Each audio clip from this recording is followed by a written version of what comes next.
Did anybody have any specific questions that like came up from doing this assignment that they want to go over? Like how to model a specific shape, rendering issues? Mm-hmm. I was having issues when like bitmap like on the end of cylinder and maybe the round rectangles and shape without being affected. Like I can make the edge loop, but I was always weird. Okay. And like stuff. Gotcha. If that's the case, I might actually just look at your file really quick. What's your initials? MED. Cool, cool. I assume this issue is still present in the assignment? Cool. Gotcha, I think. Holy crap. 48 versions. That's like legitimately impressive. To be fair, I have my projects that are like well over 100 versions. So where are we talking specifically? Small piece there, I think that's I don't know, like of the and have the like the finger a bunch of that one's in the Like right, yeah, like in here. So that looks like it might just be, there's like a weird, okay, so there's some weird extra faces floating around in here, it looks like. Actually, no, they're not extra faces. What are you? I want to really quick for grins, just try seeing what happens if I do a edit mesh merge. Okay, well that just deleted like most of the loops on your model. But this might be another instance of, okay, or not. This might be another instance where it would make sense to go through and sort of like delete some of the existing loops and then re-add more loops manually, if that makes sense. Because honestly, like this kind of shape is like always really annoying to do. I'm not sure. That's like really weird pulling to be happening there. Cool. So I'm like, maybe if I add a loop here and then, maybe. Is there?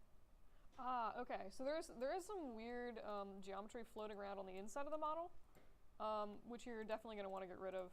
This stuff could potentially cause a lot of issues. It's going to make the smoothing a little weird, but it's also going to run edge loops in kind of weird directions. So I'd make sure like all of that stuff is gone. It actually, I think I found the only piece of the model that actually had that there. But I would definitely go back and get rid of that.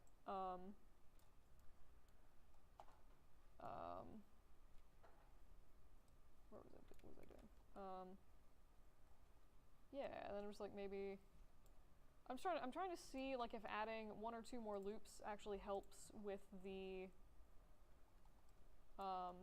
smoothing of this area, because I'm thinking like maybe there's just not enough loops to do. Why are you routing it that way? Dear Lord. Maybe there's just like not quite enough loops to define. I feel like there might be something weird with the geometry in here.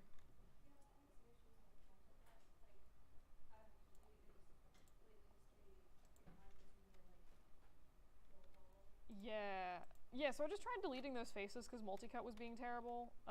And it seems like that's actually fixed the issue here. At least on this side, sort of. So it might actually not be a terrible idea to just sort of go through and maybe like re-add some of your geometry in. Also, if you guys ever have issues with this where your camera is just sort of like, you just sort of like stop being able to see the model if it gets really close, if you click on your camera, just go in the camera settings, just change the near clip plane. So if I get in, I'll set this to be like try 0.01 maybe. And you can see that now I can actually see my object.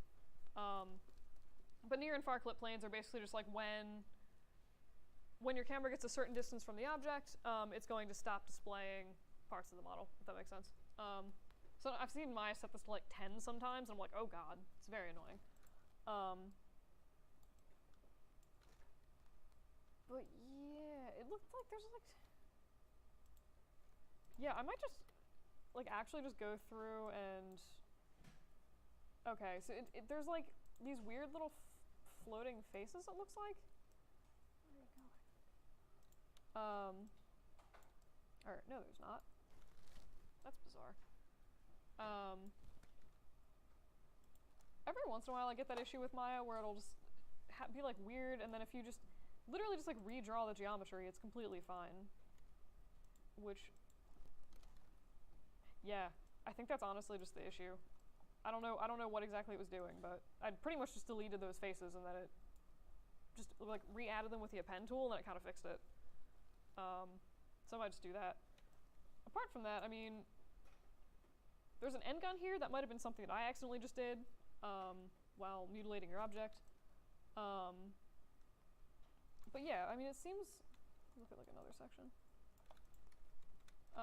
It seems like the topology you have is pretty reasonable.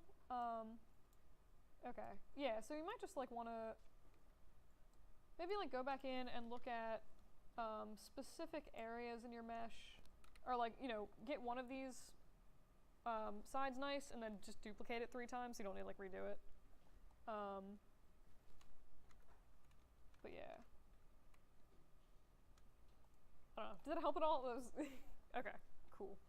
But yeah, I mean, I think this might just sort of be a little bit of brute force manually going back in and like deleting, re-adding, and then just sort of redrawing topology where you need to. Yeah. Any other questions? Mm?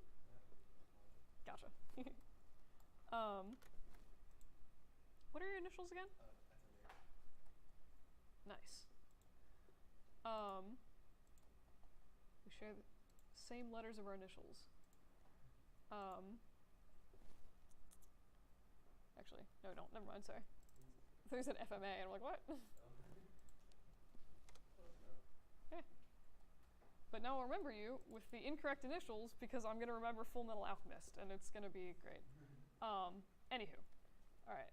I'll hit the exploded pen. Why not? With the body, This part? yeah, where the threads meet, I couldn't get the edge count to use.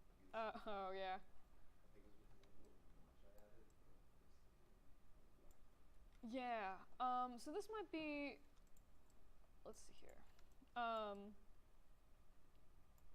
So yeah, I think this is just a matter of going through. So you want to like terminate some of the edge loops in here, so that it doesn't make this hard line. I assume that doesn't pop up on your actual pen. What? Is this so like if you look at, there's like some hard ridges on this circle. I assume that doesn't actually show up on the actual pen. Okay. Yeah, so I would go through, terminate a few of those edge loops so that this is round. That'll also help get you a more uniform number of edge loops around the side of this. And then same thing down here. Terminate some of these loops. That'll get you, again, more even edge loops. And then you might possibly maybe be able to go through, if you happen to be lucky, you might be able to just go through and like do a thing where you delete every other loop here, and just sort of have it be the same number of loops. Otherwise, you might just need to sort of go through and maybe like grab some of these, just merge them to center every once in a while, and just sort of, you know, reduce the number of edge loops there so you can attach them correctly in there. Honestly, the best thing to do would probably be, instead of doing this, because it's going to get you tries, and depending, like it may or may not smooth well. If it smooths really weirdly, it might not be a horrible idea to just go through and remake the springs. Well, like, I tried to do it. Yeah. That's why. Gotcha. Like I tried using a Polygon 2 to try to get the edges bigger when I did the same block. Yeah, fair. I mean, it looks like right now there's just like way more loops in here, which I think, so as you're making your helixes for springs, I see what it is. You should be able to go through somewhere, like for the subdivisions coil, I think. And yeah, okay. It's so satisfying. Sorry. But yeah, I honestly, it's like I always have issues getting these to line up correctly though with stuff. Like always seems kind of hit or miss. But yeah, did you have any other questions about this? That was pretty good. Cool. Thank you. Yeah, I like all the. It seems like you did a pretty good job rendering in the shapes. Maybe make sure for this thing, it seems like it could use maybe like one more edge loop. I assume that's supposed to be a hard line. I could be completely wrong, but if you throw in another loop there, it would, if that is the shape it's supposed to be, that would help you get that shape. I don't know. But yeah, cool. Anyone else want to look at their project while we're here? All right. Any other random questions about Maya? That one tool, there was like an end, like the Mhm. where you just touch it, like it's like bridge, but you just Yeah. click on two edges. Where do you find that? That is Mesh Tools Append to Polygon. Yeah, it's like kind of my favorite tool. I used to for some reason refuse to use bridge, and then I got to a thing with like 100 edge loops, and I'm like, this is dumb. I'm gonna use bridge. But yeah. All right. Cool. So tonight I'm just gonna go over. Let me see. All right. For grins, before we actually do a bunch of stuff, if anyone happens to have Maya open, would you guys mind seeing if you have Redshift in Maya? So like, you'll notice here, like I have turned on RenderMan, and I have Arnold. Like, if you see Redshift installed, it should have a little tab up here near Arnold. If anyone doesn't see that, try going into Windows, Settings and Preferences, Plugin Manager. If you have Redshift installed, it should be like the very first one at the top. Otherwise, you can just search Red, and it may or may not find anything. Okay. Yeah. So all right. So I'm gonna show you. Okay. Cool. All right. So if you want to click on Load and Auto Load, see if that loads correctly. I know I just talked to the adjunct who taught in here before this, and she's like, "Oh yeah, they had to like reinstall everything on the computer." So I don't have Redshift today, but I just want to make sure that like you guys are able to access it. The plugin manager? Yeah. So if you go to Windows, Settings and Preferences, all the way at the bottom, Plugin Manager. If you guys are ever trying to do like OBJ or FBX imports or whatever, like load, you should actually be able to find RenderMan here if it doesn't show up. Okay. All right, so if that's the case, if you guys ever go into your plugin manager, like don't see Redshift, there's a really stupid hack that you have to do, which sometimes may or may not work.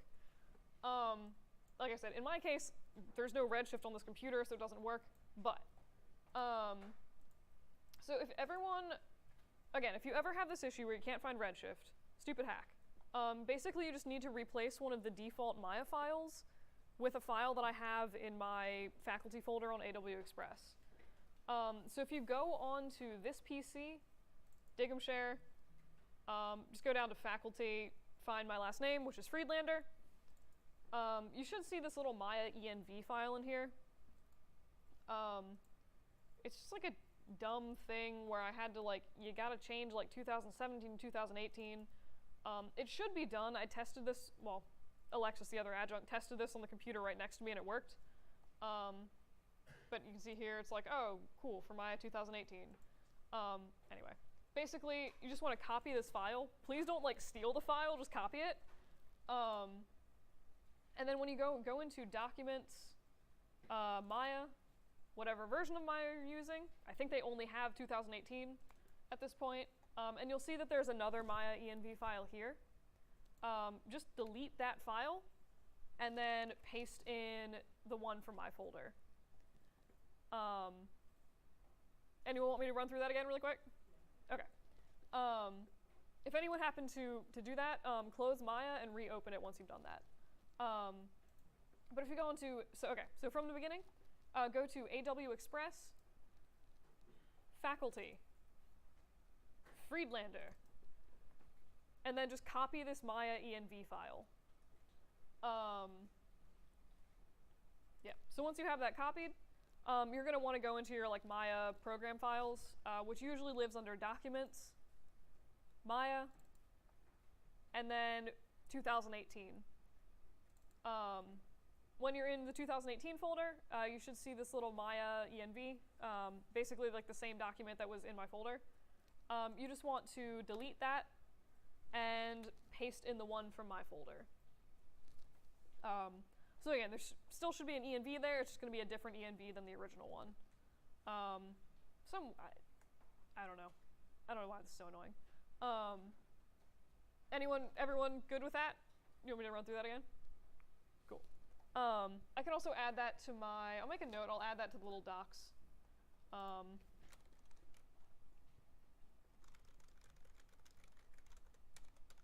Cool. But once you've done that, again, you should once you close and reopen Maya, and you will need to close and reopen it, theoretically, the Redshift plugin should then pop up on your computer, theoretically. Has anybody happened to close and reopen Maya? Cool. So at that point, you're going to want to go to your plugin manager again. So Windows, Settings and Preferences, Plugin Manager, and you should theoretically see a Redshift thing here, hopefully. Dang it. Okay. Yeah, anyone else have luck with it by chance? Okay. Some of the. Mine just worked. Nice. All right, cool. So for those of you that haven't found it, in that Maya env, if you right-click on that and do like open with just a random text editor, there's this. Oh wait. Oh, it did? Ah, y'all suck. Okay. I'm so like I actually want to demo Redshift, but I can't. But I'll have to yell at IT again. If you guys ever like for some reason are still looking for this, if you open the env file in a text editor, it should give you this path where it's looking for the Redshift plugin. If you copy that, you should be able to just paste it up here. And in my case, it's like you don't have any Redshift folder. Like so where it's looking doesn't exist, and I looked on this particular computer and they just don't have Redshift on it, which is why I can't demo it. But if you guys ever like try re-importing that like little env file thing and it's still not working, you may just not have Redshift on the computer, at which point you guys can email IT and be like, hey, this computer doesn't have Redshift. But yeah. So any other questions on that? Or like did anyone have Okay, did it pull up, like, there's like a red error thing where it's like, what? Hang on. Yeah, getting Redshift to work is like the actual.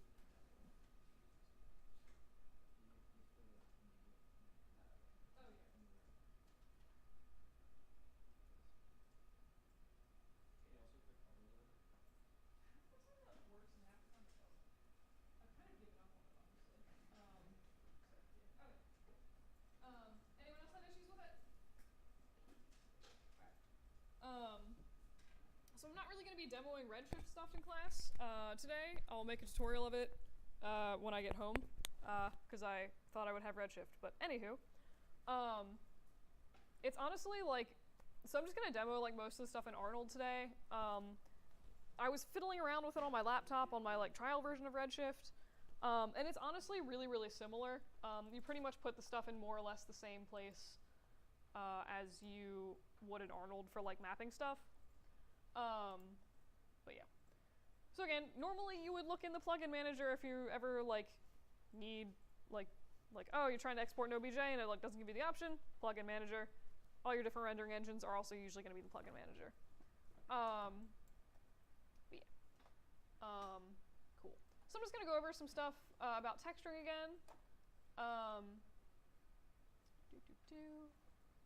Right. Last call for anyone have questions about getting Redshift working? Alright.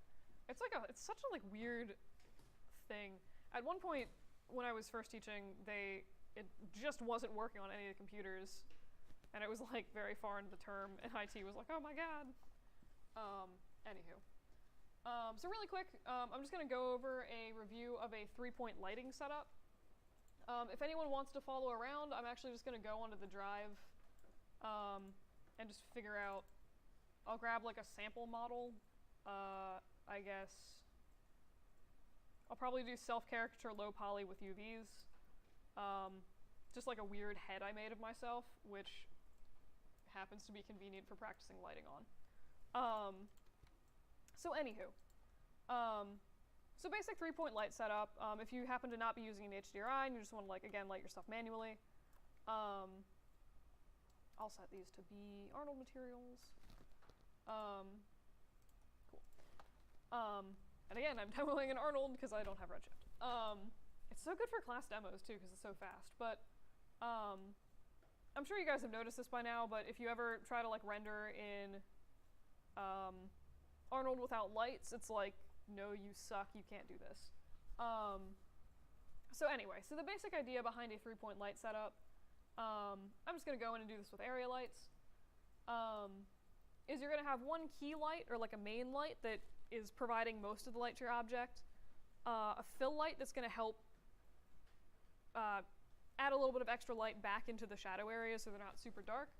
And then a lot of times you'll have a rim light, which is kind of makes like a cool little outline on your object.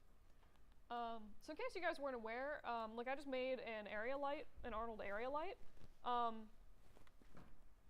Instead of shifting this around, you can see it kind of popping up in my render. But instead of shifting this around manually and like trying to get an angle I like, if you go to panels, look through selected with your light or camera or whatever you're using selected. It's actually going to put me in the view of that light. So right now I'm literally looking through the light and actually moving said light in space. So really quick, let me jack the exposure a bit. So again, so I'm looking through perspective in the light, and as I move the light, you can see that it's actually changing the position of that light. I just happen to find this to be a very convenient way of controlling where your lights are. So again, just if you make a light or a camera, go to panels and look through selected.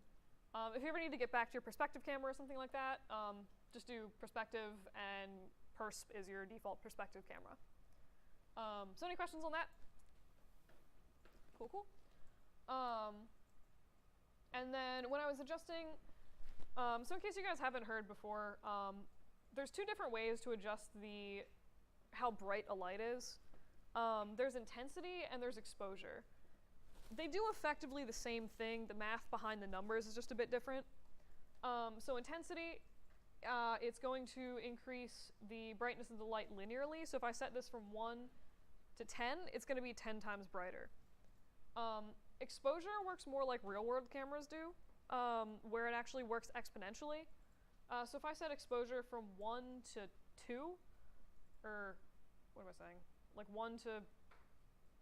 It works exponentially. Good lord. I, for some reason, can't math today. It's really depressing. Basically, it's going to make your lights significantly brighter, significantly faster. And again, most people prefer to use this. So like if I'll set the intensity to 5, you can see that it's nowhere near as bright as the exposure was. I'll set exposure from 0 back to 5. And you can see that 5 exposure is like way brighter. If I jack this up to 10, it's not going to be twice as bright. It's going to be like some crazy exponential brightness more, if that makes sense. I just explained that very awkwardly, but just this intensity is linear, exposure is exponential, and works more like real-world cameras. I tend to like working with exposure, mostly just because it's more realistic, if that makes sense. Any questions on that? I realize I explained that very oddly. All right. Anywho, in this case, I think this actually looks kind of nice for lighting. So I'll just call this key light. So again, this is the light that's going to provide most of the light to my object. I might go in and actually move this just like ever so slightly, make a point, kind of, sort of. All right, cool. So I'm going to throw in one more light, do another area light, and again, I'm just going to go to panels, look through selected, because I'm lazy and I hate translating lights around. And sometimes this is just like a weird thing that I do to like figure out what exactly I'm doing, like where my light is. Sometimes I'll turn the light I'm working with some really bizarre color, just so it's like very obvious which light is actually, or like where the light I'm working with is actually affecting, if that makes sense. But yeah, so, and this light is usually placed relatively opposite-ish to the key light. And again, it's just to help fill in some shadows. Like in this case, maybe like the area in the eye is like kind of dark, so I might shift this over a little bit to try to brighten that. But it's usually not as bright as the key light, so I'm just going to take this down a bit. Maybe something like that isn't completely horrible. I'll set this back to white. Maybe a little brighter. But again, and you can see that it just provides like a little bit of extra brightness here. You still have enough shadows to sort of see what's happening with the face. So this is without the fill light, where this is just like maybe a little bit aggressively in shadow, if that makes sense. So again, and you could leave it like this. So again, it's pretty much just two lights, a key light and a fill light. If you want to, you can add in a third light,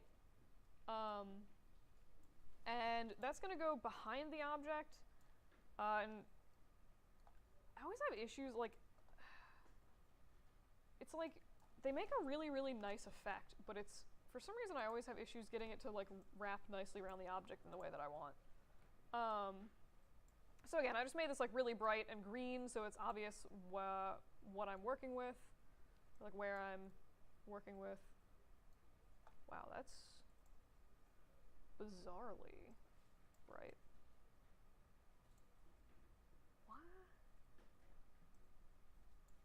That's super weird. Alright. I don't know. But the idea behind a rim light is basically, this is kind of a weird example. You can see here where like the green is just sort of like cutting across the top of the head. If I set this back to be white,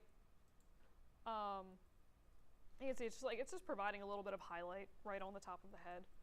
As far as I'm concerned, the rim lights are usually like optional. They're just sort of like a nice touch if you want to just like punch this off the background a little bit.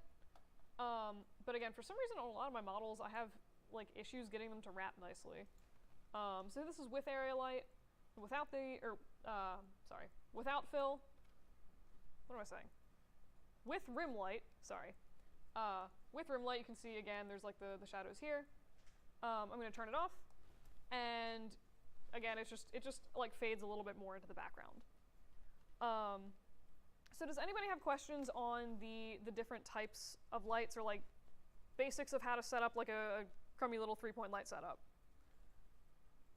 All right. I'm gonna really quick just run through light linking with you guys. I'll go over this again later in the quarter. It's just like, I think it's good to know that it exists if you ever want to use it for your projects. So light linking would be completely not possible in the physical world, but very possible digitally. It's basically telling a specific light whether or not it's going to affect a specific object. So in this case, I think, here's my fill light. It's making this horrendous looking bright light on my ground plane, which I think looks disgusting. So if you guys are ever trying to get rid of that, but you still want the effect of the rim light, you can basically unlink the light from the ground plane. I'm just going to label my ground plane. So if you guys go into Windows, Relationship Editors, and Light Linking. So light-centric and object-centric, they both do exactly the same thing. They just sort of arrange the window differently. But again, so this is Windows, Relationship Editors, Light Linking. I like light-centric, really doesn't matter that much. So for light-centric, it's basically going through and you can select your light and then select all of the objects that you want to have affected. So if you're, again, it really just a workflow preference, it really doesn't affect anything. So in this case, I'm going to take the, go down here to my fill light. Why do I keep calling it fill light? Sorry, rim light. Rim. And I'm going to go down and you can see anything that's highlighted blue is stuff that it is affecting. So here's my ground plane. If I just click on that, it should unlink it from the ground. And you can see that once it's re-rendered, I still have the make this pink. I still have the sort of sharp highlight on the top of the head from that rim light. It's just not making like a hideous pink abomination on the ground. And again, that's just because of light linking. So if I wanted to turn that back on, I would just have to re-click ground. You can see the really ugly light thing pops up again. In this case, I think it's ugly, so I'm going to keep it off. So again, if you don't like light linking, it exists, you can do it. It's fairly straightforward. I will go over it later. Are there any questions about this while I'm here? Cool, cool. I use this a lot, so it is nice. Like sometimes when you got a lot of scenes in your, or like a lot of lights in your object, sometimes you need to add in like 1 or 2 lights to highlight a specific object, but you don't necessarily want that light shining on everything, and then light linking comes into play, and it's like a whole thing. There's actually, so you know, if you guys ever watch like animated movies, and they'll always have these like really, really nice little white specular highlights or whatever in the eyes, like without fail, a lot of times they will literally just attach lights to the eyeballs that only affect the eyeballs to get those highlights. And again, that's done with light linking. But yeah. So that's pretty much a 3-point light setup. Anybody have questions about that?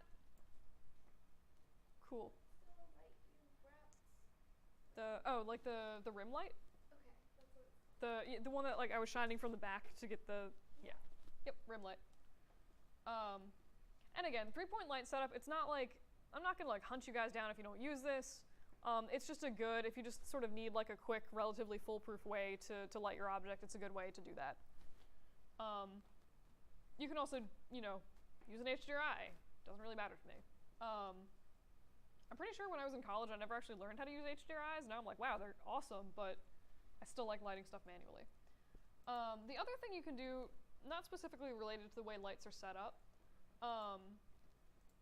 but it's usually good, in my opinion, to change some of the colors of your lights ever so slightly. So it's actually really hard to make pure white light like this.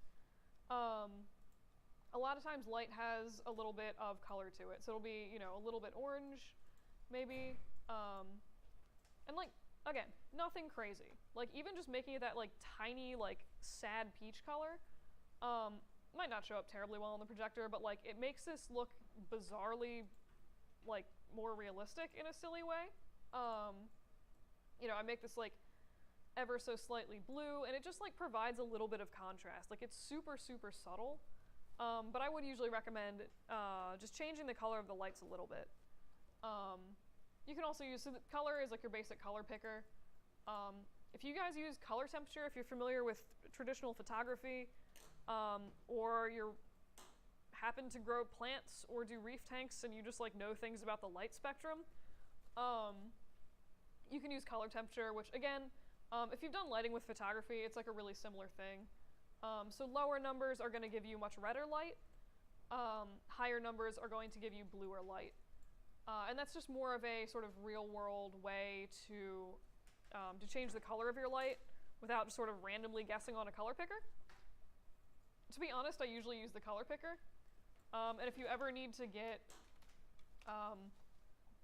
like actinic blue lights for a reef tank, you gotta do it with color picker because color temperature doesn't go up that high, which is a bummer.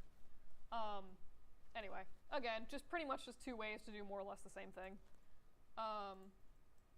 Just be aware, if you do use color temperature, it's gonna override whatever color you have here. You can also, I'm also partial, and I don't have a problem with you guys. If you guys are like a fan of crazy colored lights and you want to do like really weird colored lights, I don't necessarily care. A lot of times I'll do that for the rim light. I'll make it like a really crazy blue color, or like even, you know, some kind of crazy purple. It's a weird preference thing, but as long as I can see the object, I'm totally fine if you guys want to like play around with like weird like punchy colors for your lights. Just make sure, if it's a texturing assignment, I do need to be able to like see the textures and how they behave, so like maybe stick to more traditional lights for texturing assignments, but again, like if you want to do something weird like this for just like models or whatever, go for it. That's my shtick on lighting. I like weird colors. But yeah, any questions on that? All right. Cool. That's pretty much my thing on 3-point light setup. And just for grins, this morning I actually made I rendered some images, some that are like just with Maya and like blends, and some that were done with Arnold, just to make a point, I guess. Wait, this is not my, interesting. So, alright, where am I looking? Oh, that's helpful. Okay. So here is, I have no background, don't hurt me, but here's a model I made for random client, lit with Maya, like default Maya lights. I just used directional lights because I was being lazy. And just using like blends and Lamberts to color everything. And if you look at the metal, it's like kind of hard to get it metally looking, if that makes sense. It looks a little bit more like a shiny plastic maybe. Hair is really weird. That was more me playing with the sliders, but and if you look at the shadows, you can see that the lighting is fairly flat. The shadows are really, really harsh, like they have crazy hard edges. That's usually the dead giveaway where I'll be like, that's probably a default Maya light because it has insanely hard shadows. And then the thing that actually makes this really weird is there's no, by default, if you create, say, like a directional light in Maya, where am I going? Make a directional light. By default, it actually doesn't have any kind of decay on it, which is really unnatural. So like, decay on a light, if you've ever shined a flashlight in a room or like against a tree, the farther you get, the dimmer that light is. That's decay on light. So again, directional lights from Maya by default do not have decay, which makes them really weird looking. If you ever make like a spotlight, you can see here it's asking about decay rate. By default, it's set to no decay. Quadratic is, I think, the most realistic, but basically it's just more realistic, but still don't use default Maya lights because it's gross. But yeah, so I mean, if you guys are ever like looking at lights in Maya, if you need to use the default Maya lights, just like add some decay or like add some softness to the shadows. You need to do it manually and it jacks up the render times. Still's not going to look as good, but like it'll make it look better, question mark. But anyway, so here's the, again, default Maya lights, default Maya like blends, Lamberts. Please load. I think that one took 34, oh shush. That one took 34 seconds to render. And then here's kind of a weird example, but I swapped all of the textures over to Arnold textures. I tried to keep the same like color and information, all that stuff as I did before. And I actually used the same light position. I just switched them to Arnold's area lights. And you can see, I mean, the lighting is like a bit wonky, but you can see, like, especially in the legs, the metal texture looks a lot better for the armor. And again, that's just because the Arnold shaders are more robust. This looks really black because there's nothing in the background to actually reflect in the armor, so it looks very awkward. If you guys ever encounter that problem and you just have a black background, try throwing like anything in, even like a rainbow plane. It's going to reflect that rainbow plane back in and have, you know, something there. But yeah, I mean, you can see again, like, especially the metal textures, they just look a lot nicer overall. And you can see, not so much back here, but like right in here, whatever is causing this shadow, I guess like the cape, it is getting a little bit softer in this area. And you can also see that the light decays a little bit over time, which again makes it look more natural. So like right here, where I have this like weird blue light on the side, you can see it's brighter, and then the farther away from the light it gets, it sort of stops being as bright blue. But yeah. So any questions on like the difference between this and the Maya lights? I don't know. I mean, yeah, I don't know. Hopefully you guys think it looks better. This is Arnold, again, all Arnold textures, and then just lit with an HDRI. I'm quite partial to the weird, like, blue light it has. And again, you'll notice, like, I had more control over the hair, like, the metal of the legs and stuff still looks much nicer. Here, it actually does have something to reflect, so it is, like, a little bit brighter, on, like, the metal here. There's, like, more information. But yeah, I don't know. So just, like, a random example of, like, hopefully you guys would agree that the Arnold stuff looks much nicer than the Lamberts and Blins. I didn't go out of my way to, like, make the Maya one look hideous. It just, like, it's not as realistic. The lighting on this one is, like, more visible than the Arnold one, but, like, again, it's really, really hard to make something look super metal if you're using, like, the default Maya textures. Versus this is pretty much just, I just threw preset, like, brushed metal and gold textures on stuff, and it looked nice. So yeah, I don't know. That was just my random spiel while we're talking about lighting and texturing. Anyone have any questions about this? Cool. And again, the only real difference that I'm super aware of, apart from just, like, updated technology, between those, like, default Maya shaders and Arnold, Arnold, Redshift, RenderMan, they all use physically based renderers. So the way they render is actually based off real-world math and, like, real-world behavior of light and reflection and all that stuff, which is why they look nicer. Blins and Lamberts aren't. I don't know what exactly math they use, but they just sort of do their own thing. But yeah. All right. So. One more question. You were saying you put Yes. metal, like basic metal textures and Mhm. stuff. What is that? Um, Like in the AI. I shall. Let me demo this really quick. Mwahaha. I was gonna actually duplicate this anyway. So, all right. Wait, duplicate. Oh God. Give me a sec. It's gonna lag real hard here. Or it's just gonna crash. One of the two. Amazing. It crashed. That's exciting. Yeah, so so Arnold and Redshift, all these things, if you assign, like, a standard material, most of them have presets. So let me throw back in. Dear God, sorry. So if you make your material, I'm gonna just throw in a sphere. What the heck? Sphere. God, this is being so laggy. Holy crap! What are you doing? What? Okay. I don't know what I just clicked on there. Anyway. Alright, so if I have the sphere, I'm just going to throw in a sky dome light, because I can. And really quick download this. Alright, so I'm just going to throw in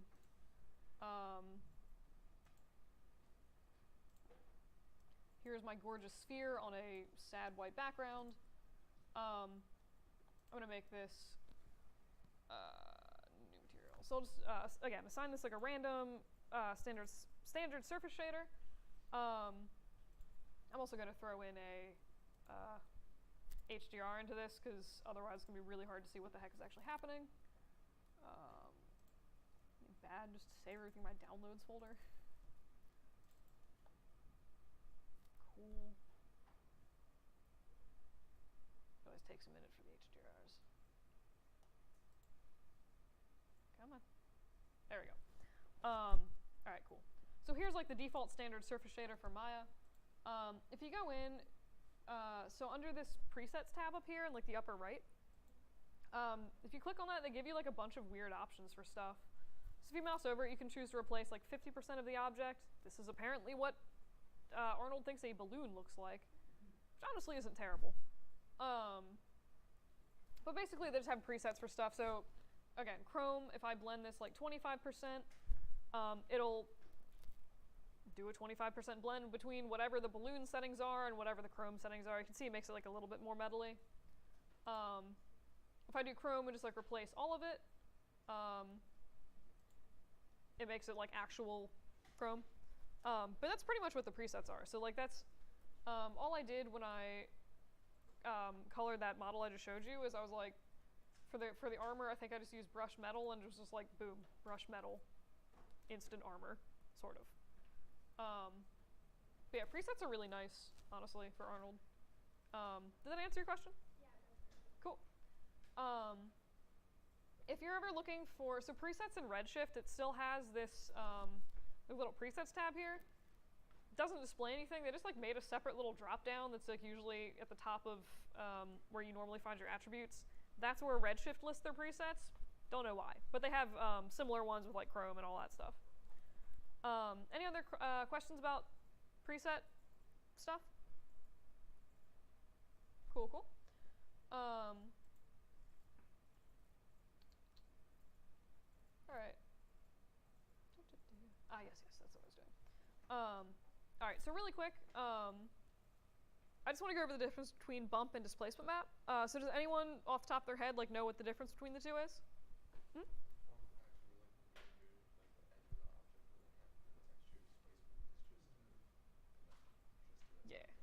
Yeah. Or the I think you switched those around, but yeah.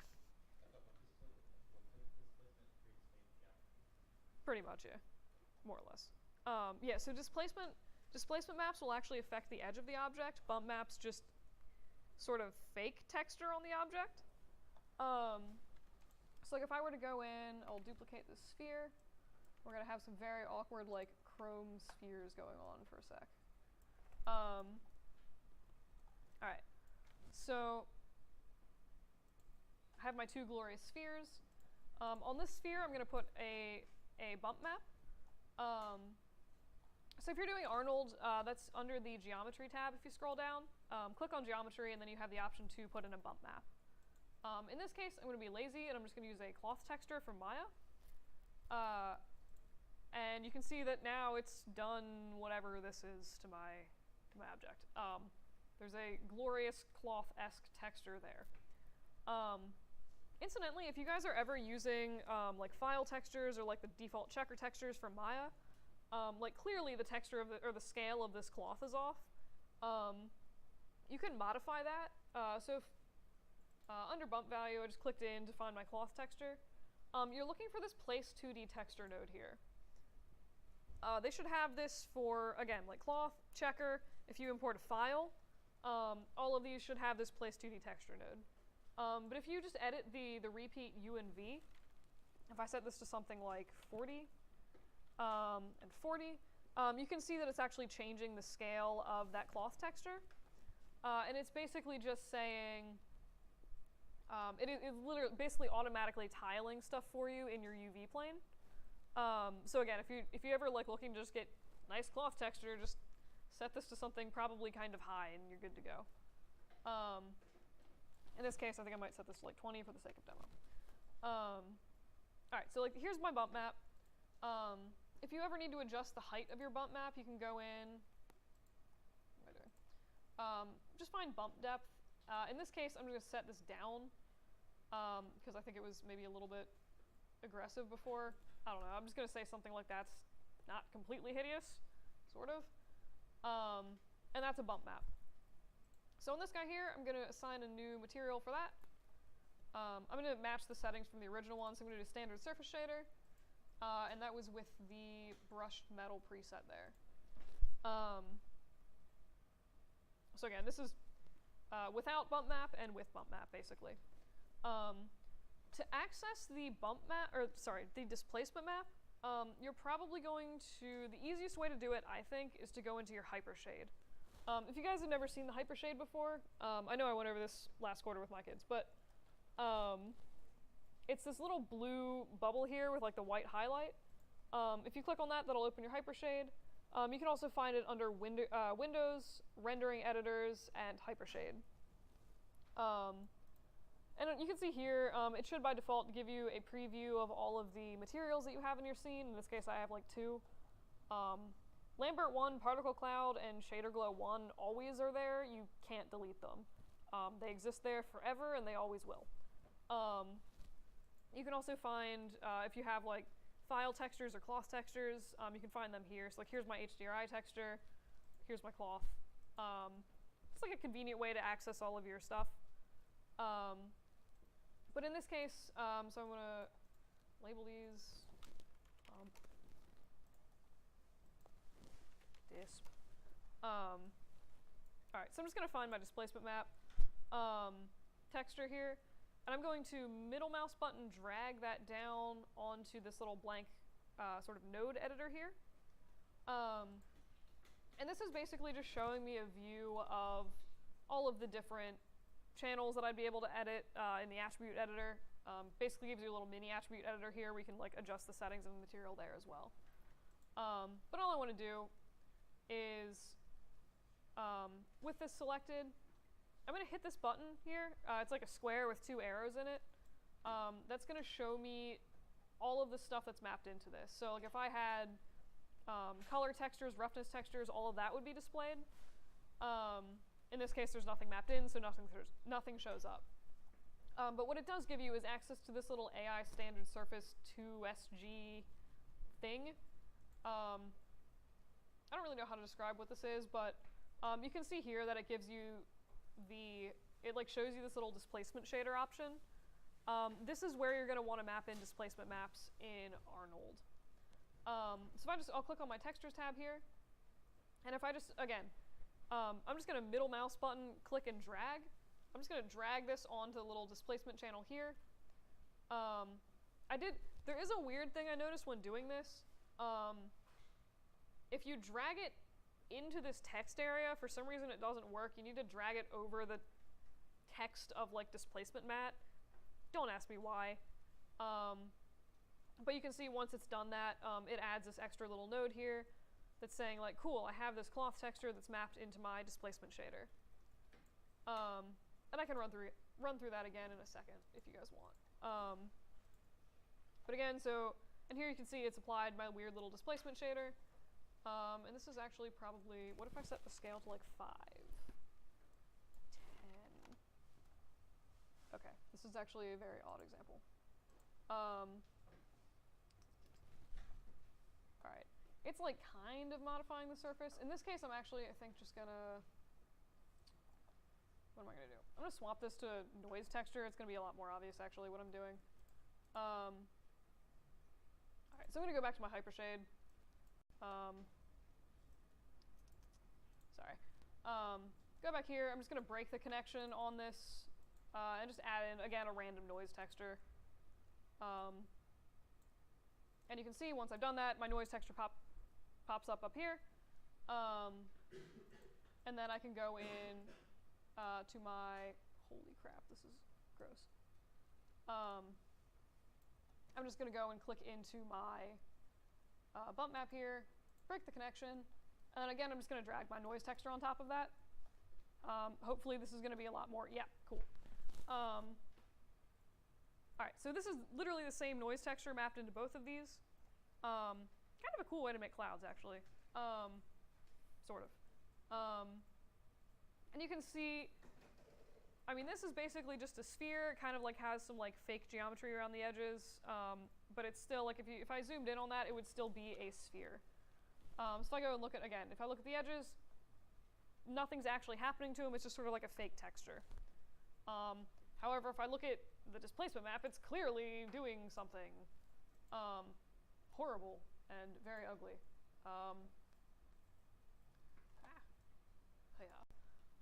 And that's, again, because displacement maps will actually edit the geometry of the object itself.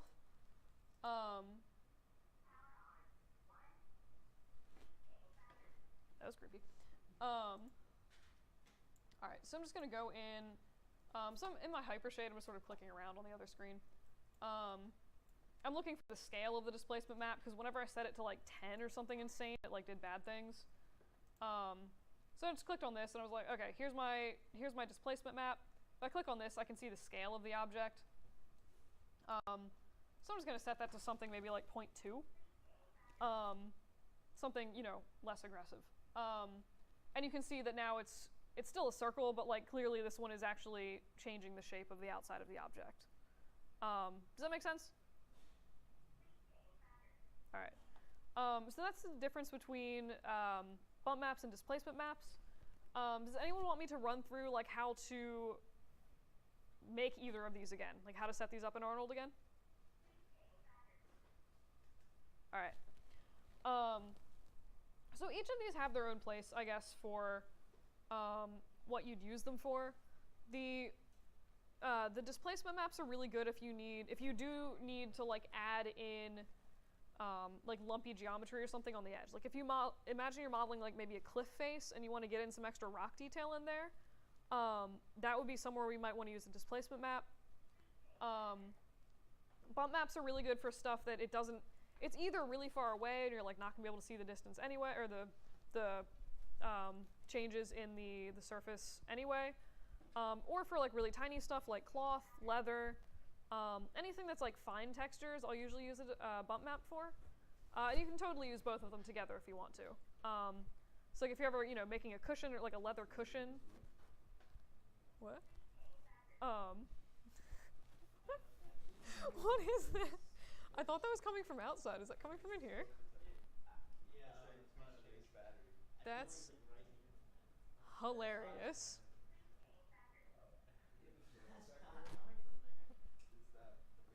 That's really funny. Alright. Well, I have no idea who to talk to about that, so that's probably just going to keep talking for the rest of the week until someone fixes it. Anywho. I thought that was like someone's walkie-talkie outside or something, and I was like, oh, okay. Anyway. But yeah, so again, like next week, you guys are going to be doing like cushions or cloth or, I don't know, I'll explain better, but like imagine you were making a cushion.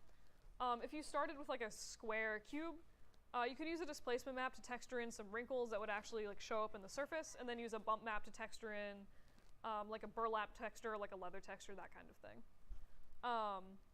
For this assignment, probably you can get away with bump maps for most things, unless you like really need to like crazily modify your pen.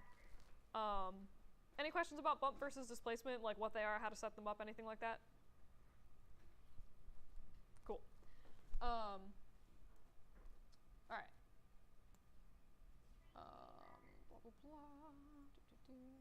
All right, cool. So really, if you guys want, so let me go, I guess, really quick, go over the assignment, and then you guys can sort of like decide if you have a preference for what you want to go over. So the assignment for this week is basically a continuation of last week's assignment. Take the pen you made. You're probably going to want to, especially if there's like weird issues with the geometry, go back and fix any issues with the pen. Either anything I mentioned in crit or anything that was like, your pen, Maya blew up your pen, that kind of thing. UV the pen and then basically just texture the pen. So usually I'll start with like default Maya textures and then just sort of like add scratches and stuff from there. Light your scene. You can use an HDRI, do your own little 3-point light setup, do some combination of both. Basically I just want to be able to see your object. It might not be a terrible idea to have, for whatever you do, to have the not crazy colored lights, because that might make it a little bit hard to see your textures. So like just pick I guess kind of a neutral HDRI a little bit if you do that this week. And then again, if you need to supplement from the HDRI with additional lights, you're welcome to do that as well. And then basically render the pen. I have basic, more or less the same stats for like the renders you need. 2 exploded pens, 3 to 4 renders of the assembled pen. And again, you're welcome to get artsy with these. If you want to like zoom in, you're like really proud of the way the tip of your pen turned out, just like zoom in on that for a render, like that's totally cool. Any questions on like the basic requirements for this assignment? Cool. Pretty much just like texture and render pen. I do want to be really clear though, that is so annoying. At least you guys got like 2/3 through the class without that happening. I have like another class after this. They're going to be suffering the whole time. Anywho, I just want to be really clear. So when you're doing this, I do want more than just like default slider values for stuff. So you should be having, you know, bump maps or like roughness maps for scratches, fingerprints, stuff like that. If I get your whole pen and it's basically just like, you know, a default like AI standard surface shader with like 3 slider values adjusted, like that doesn't really fulfill the requirements for the assignment. I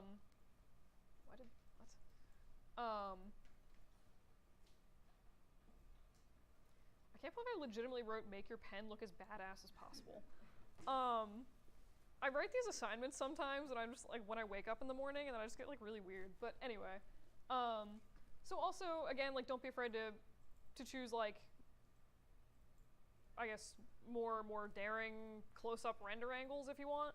And then also do your best to reduce any kind of like grain or like weird artifacting you have in your images. Again, CGI 2, especially as weird as it sounds, the pen assignment is actually really good for your portfolio. So it is good to try to get the settings of that nice. I don't need the wireframes this week because I probably was going to look at your model, but I'll mostly be looking for texturing. So any questions on this assignment? Cool. I think, no, okay, never mind. What are my notes? Yes. Will there be like pre-production assignments weekly? Or less?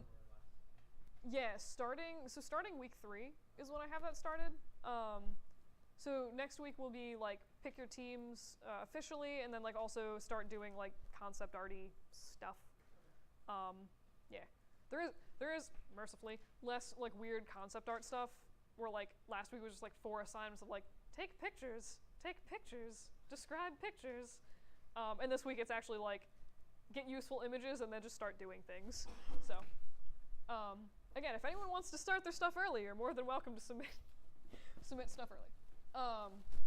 But yeah, so any questions again on this pen or pen assignment? Cool. So with that in mind, here's just like stuff to, you know, questions that might help you get started, I guess, with the textures and things, like what to do. Are there fingerprints on any of the materials? Like, and then also look at stuff like how is the pen made? Was it made in a mold where you have like 2 pieces of mold that come together, so there's like a little seam line? If yes, that's something you could totally add in with like a bump map. If there's a logo on the pen, how is that added on? I know some fancy pens sometimes they'll like etch the logo in. Cheap pens, a lot of times they'll just sort of like mask off an area, slather it with paint, and call it a day. So you end up with a slightly raised text with like probably a little bit of texture on it. So again, that's something that you guys are going to want to try to capture in the pen itself. Scratches, where are they, what shape? This assignment, so like I'm really looking for stuff like, really look at the object and figure out where there would be like scratch marks and stuff. So I know like a lot of times like it seems like really easy to just sort of go on Google and be like, oh, like scratch texture. And just like grab, you know, a generic scratch texture like this and just sort of throw it into your channel or into your bump map. But like this assignment, I really want to see like targeted scratches around places that make sense to have a lot of wear, if that makes sense. So maybe like, I always use the example like on a game controller. There's probably, if you're looking for like smudgy stuff, there's probably gonna be like skin, like oil from your skin all over the buttons and like places you're touching. Maybe like weird sweat marks or like, again, more skin oil around the like nub things that you actually, where you hold the controller. So like really look at your object and see like where does it make sense to have the kind of scratches and stuff that you're adding on. Yeah, pretty much just that. Any questions about that? Does that like make sense? Cool. So with that being said, I guess with the knowing, I guess, what materials, or like what the assignment is, I could go over a little bit of just like how to add fingerprints and scratches into stuff, or I could go over, if you guys wanted to look into like Mudbox for like drawing scratches directly on your model, Is there a preference for what we go over first, in case we don't have time to get to the other one? Okay, cool. All right, I'm gonna grab, I think, a random. Actually, you know what? What the heck? My face texture should have UVs on it. I'm gonna doodle on my face. Yeah, so I'm just gonna grab. If anyone wants to again follow along, I'm just gonna grab this self-character low poly with UVs again, and I'm just gonna throw that into Mudbox whenever it opens. So whenever you take stuff into Mudbox, it should be UV'd before you go in. And basically what what Mudbox does, there's other programs that allow you to do this too. I believe you can actually do it in ZBrush to an extent. Never really played with that too much, but Substance Painter is also really good for, especially like for game stuff. One of the few programs I've actually paid for.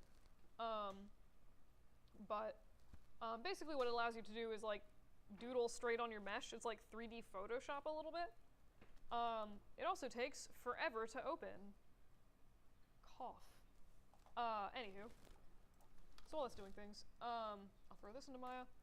So the downside of Mudbox is, as far as I can tell, and if you're opening Mudbox for the first time, you can set the mouse and keyboard interactions to Maya, so you know, rotate things like in the 3D view, same way as Maya. I usually do that because I'm lazy.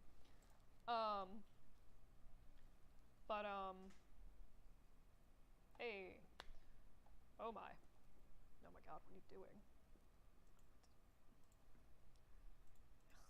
Gross.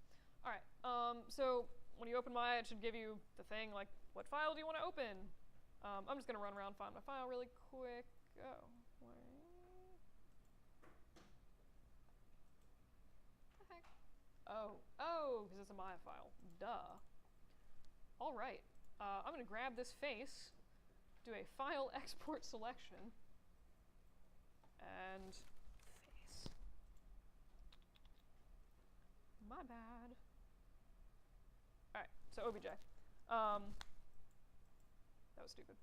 There's also a way you can send stuff directly between Maya and Mudbox. I usually, for some reason, just do it separately. I don't really know why. But there should be. Dear God. Face. Yeah. Alright, so it should open your object here. So here's this creepy face I've made. And again, if you have the option to select your Maya rotation, controlling the 3D view is going to be the same way that you work in Maya. It's just off the bat, a few things to be aware of. If you ever want to turn on and off your wireframe, just press W on the keyboard. That's again going to toggle it on and off. And you can also, if you need to, subdivide this further so it's smoother. So like this is like a pretty low poly model for a face. You know, if you look at the sides of this, you can very clearly see like the polys here. Speaking of polys, actually, terminating edge loops, because I didn't need a bajillion of them on the back of the head. Anyway, but if you ever need to add more subdivisions in, you can just do Shift D, and you can see that that's adding in more subdivisions. I like doing this. I just think it makes it a little bit easier to work with. And to look at if you're, rather than like using a really low poly model. And then if you ever need to, what the heck? What am I doing? Wait. I forgot what the hotkey was. There's a hotkey that'll let you go back to lower subdivisions if you need to.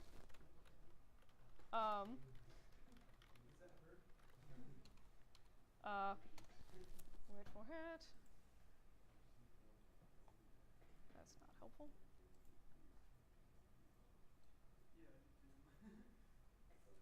Alright. Well, that's super stupid. Alright, there's a way to toggle back to lower subdivisions. It involves the plus-minus key. I just, for some reason, it's either not working or I forget what it is. But yeah, I can look at that later. Either way, for this you're probably not going to be exporting your object anyway, so it doesn't really matter that much. And then again, so the downside of Mudbox is that, as far as I've been able to find with internet research and just like fiddling through the settings, There's unfortunately no way to make this into a physically based rendering, or like a physically based texture settings. So if you, by default, it starts out in sculpt mode, so you can see, you know, I can do this if I want, which actually looks kind of cool. If you're ever doing sculpting stuff, they have like all these little alphas you can use. Over here on the side is where you adjust like your brush size. Strength I find is like always set really high, so if I set this to, because my brush is ginormous. So you know, I mean, I could set that to be a much more reasonable setting and do like weird sort of effects like that if I wanted to. I have actually found this brush is really nice to do hair with. Like if you just trace it on like pretty aggressively and then do hair. You need higher polys for it, but anyway. But yeah, so again, sculpting tab down here. They have like a bunch of different settings you can choose. Honestly, it's pretty self-explanatory. Well, it's really easy to go in and just sort of like click on things and see what you like. There's like the different brushes I mentioned here. And then again, just sort of settings for like randomizing your stamps. Honestly, is really similar to Photoshop. If you're painting textures, you can just go into your Paint Tools tab. It's right next to the Sculpt tab at the bottom. And you'll just have different options for like paintbrush, eyedropper, again, kind of standard Photoshop-esque settings. So I'm just going to click paintbrush and I'll click on my model. As soon as I do that, it's going to ask me what size do you want your textures, like what resolution do you want your textures at. Usually I set this to 4K just because I find it's easier to go down rather than up. So I'll start high, and then if I need to, I can just save it lower later. And I'll just call this diffuse. So this is going to be like my color. And again, just sort of settings for random stuff. If you want to change this to specular gloss, again, as far as I can tell, you can't get Mudbox to actually work with physically based rendering. So that you're not going to find a setting for like metalness or roughness. It still works on like specular and glossiness, which is unfortunately more suited to like blends and Lamberts. But you can take those and sort of use them for other things if you're like planning ahead, you know, sort of make your own texture and then just plug it into whatever channel you need. So in this case, I'm just going to hit OK. So this is my diffuse channel with my diffuse layer. And if you ever can't find this, it's in the layers tab up here. So normally it'll default you to this object list, which just shows you all the different stuff in your scene. Again, just click on the layer tab here. You should be able to see all the layers you have. This little circly button next to it will turn it on and off, etc. So in this case, I'm just going to pick something that kind of looks like a flesh tone. Sure. And I'm just going to like paint that across my model. There's definitely ways to like, I think, fill like the entire model, but I usually just set my brush texture really high or like size really big, and then it just sort of colors over the whole thing.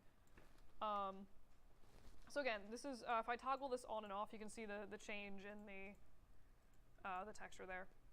So maybe I want to do something different, like I'll add, you know, some kind of color to, I don't know. I always add like weird dark bags under my eyes on my characters because it's just like a weird thing I do. So I'm just gonna, I'll click on this little new layer button up here, call this eye bags, and just hit OK. And again, this is like pretty similar to Photoshop. So I'll just like set my, oh god, maybe like 0.5. I'll pick a color that I kind of don't hate. Start with this awkward purple, and I don't know. I'm not trying to make this look nice or realistic at all. So strength is basically the same thing as opacity. So if I set this lower, you can see that it allows me to like paint a little bit easier under the eyes for these marvelous, creepy, disgusting eye bags. Maybe add like a little bit of something up here. I don't know. This is really creepy. And then you can also, if you decide like, wow, that's way too much purple there, you can adjust. If I set this like 50%, it's going to make them a little bit less pronounced. I'm not going to say that looks nice, but it looks better, I think, kind of. And then again, if I wanted to, I could go in and use any of the alphas for doing additional texture work. So one of them that I actually use sort of a lot, I'm going to be bad, just do this all in the same layer, but one of them I use, again, sort of frequently, is for like veins. I'll use this like weird leaf stamp. If you set your opacity low enough and you use a better color than this, okay, my brush is still too big. Okay, well that's really creepy, but you can kind of like, with more fine tuning, you can kind of get something that looks vaguely vein-like if you do something more refined with it. And go in, just kind of like play with stuff. Again, they have like different brushes. So this might be like, playing with the alphas might be a good way to like go and just like throw grime onto your object. And then the really nice thing about Mudbox and programs like this, so like I know for a fact, if I look at my UV editor, there's a seam running right down the back of this head. So like right down here. So if you guys ever have like seams on your pens or like any object that you're doing, again, it makes it like super easy to go through and just like eliminate those seams. Like I can just draw straight across that seam, and it's not going to affect. You're not going to see any like weird pulling. There's no guesswork like, oh, does my line up correctly? So if I go up here, I can actually look at my UV. So 3D view, UV view. And you can actually see like these horrific textures that I've been adding on. And you can see like those lines that I just drew across the back of the head, it automatically lays them out so that there's no seaming in the UVs. And that's really the beauty of texturing in a program like Mudbox, is getting the grime to sort of go across your UVs very nicely. So anywho, any questions on anything I just went over so far for like any of this? All right. Nips. Again, theoretically, for this assignment, you'd be doing something slightly more refined that doesn't look this terrifying. Perfect. Oh my god. This is when I get way too lazy to use a texture slider or color slider. This is what we get. All right. So say that I was happy with the colors of this. Yeah, I was trying to think of something snarky to say, and then I'm like, I just can't even, this is so distracting, I just can't. But I might, if I wanted to go in and add something for like a specular highlight, if I right click in here and do new layer, you can see it'll let me, make whatever new layer I want. I'm just gonna say metal test, and I'll just set this to specular. Oh, shush. Sorry, I can't put question marks in your names. Anywho. So if I wanted to go in and add like a little bit of detail, if you've ever looked at faces, they're actually like a lot shinier in weird areas than you'd expect.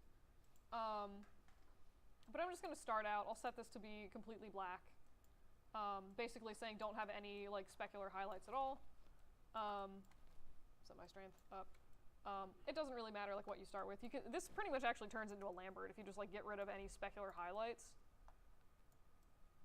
What are you doing? You can also go in and manually add. You should be able to draw on the UV view. It's a little hard to see what I'm doing right now. But anywho, but yeah. So now that I have my gorgeous Lambert figure, I can go in and if I wanted to maybe add a little bit. Oh, that's why. I could like add a little bit of detail to stuff under the eye. My preference for working, and it doesn't necessarily matter all that much, is I like working with lower opacity, so I can sort of go over go over the same area, cough, maybe even lower, but just like kind of go in. You could like highlight, shiny areas if you needed to. For some reason, I find like the bridges of noses are always really shiny, which doesn't make sense, and then like lips are kind of shiny. I don't know. I'm just sort of going in and like doing random things. But you can see that now there's like, you do get a little bit of like shine in those areas I just messed around with. So maybe I'm gonna say like that would be my roughness if I were to put this in Maya. And then for grins, I'm just gonna see like what happens to, I guess, sort of make a weird point. Actual cough. And I'm just gonna draw on this and do, like if I wanted to, do a metal thing, you gotta kind of fudge it a little bit since there's no metal channel, but like if I wanted to, I could draw on here and make, you know, these like weird metal lines in the background. Again, you can use Mudbox to sort of draw if you know kind of like the colors you want your maps to be, and then just sort of like fudge it when you import it into Maya. But yeah. So any questions on this so far? I mean, that's... Was that? Okay. Wahaha. Alright. So that's pretty much how you draw on things in Mudbox. There's also ways you can import your own stamps. I don't have any handy off the top of my head. Actually, if you guys ever go... if you guys are ever in need of like textures or stamps or whatever, textures.com is pretty nice. They have like this... Ooh. This would be useful for a freelance thing. But if you make an account, you can like download different textures and stuff. They have sculpting brushes. So you can download these and again, just like use them for making bump maps, displacement maps, kind of whatever. I actually used them for the base on that weird figure that I rendered out earlier. But and you can, again, if you want to, you can bring them into Mudbox. Pretty much any 3D drawing program that like holds its weight is going to let you import your own stamps into it if you need like a specific texture or something like that. But anywho, so when I export these, usually my workflow is file, export all paint layers. And then when you open this, it's gonna give you like, it's gonna ask you where do you want to save these. I think I might just see if I can put them on my desktop, because I'm honestly very lazy. And then usually I just leave this as whatever the heck it wants to do. It's just sort of like its weird way of like automatically naming stuff based on how you have things named here. So theoretically, if this is organized well, so too should your saved files be organized well. And then the only other thing that I really pay attention to for the most part,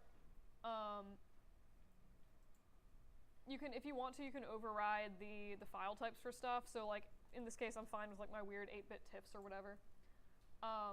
But down here for merged channels, basically this acts kind of the same way as like a merge layers will in Photoshop. So like if I'll do this for color and not for specular. So specular, I had like some shininess that I want to be shiny, but I also had like that weird fake metal map that I made.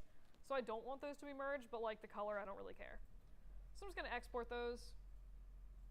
It's gonna like hang out eventually, hopefully, and actually export them. Where am I going? Huh. Alright. Hey. Alright, and you can see that on my desktop, it has made these beautiful TIFFs for me. Here's like my metal map, the weird specular map I did, and this horrific color on the face. So now if I wanted to go back in to Maya, I'm just going to... I'm actually gonna just shift and hide all of that. Alright, so I'm just gonna assign this a new material, do my Arnold standard surface, and get a render going. And get a render going. Alright.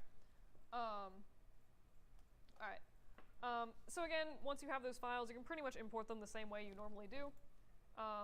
Just go to color, file, blah, blah, blah.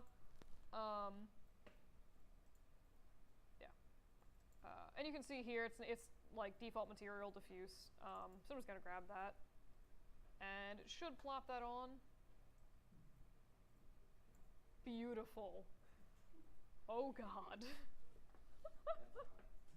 That is so horrific. This actually, I feel like this is inspiring some kind of extra credit. My brain just like hasn't formed exactly what yet. There is actually an extra credit for like try to make a face, but anyway. Alright, well that's just terrifying. So for roughness, like for that weird, it was like the specular map I made, I'm gonna map that into roughness. Because again, the Mudbox doesn't have a setting for roughness or metalness, so you just kinda gotta have to like fudge it a little bit. Here's my metal actual, my metal test, so I'm gonna grab that. So what this is, basically what this is it should be set to be not rough at all, except for like the areas on these overly bright red lips and like under here. And then a lot of times if you import For color, it seems to be pretty much fine most of the time, but like for a lot of times roughness, metalness, you'll need to check alpha's luminance, because I'm looking at this, I'm like, this nose should be shinier. It's not. Oh god. And it seems that it's actually reversed my texture.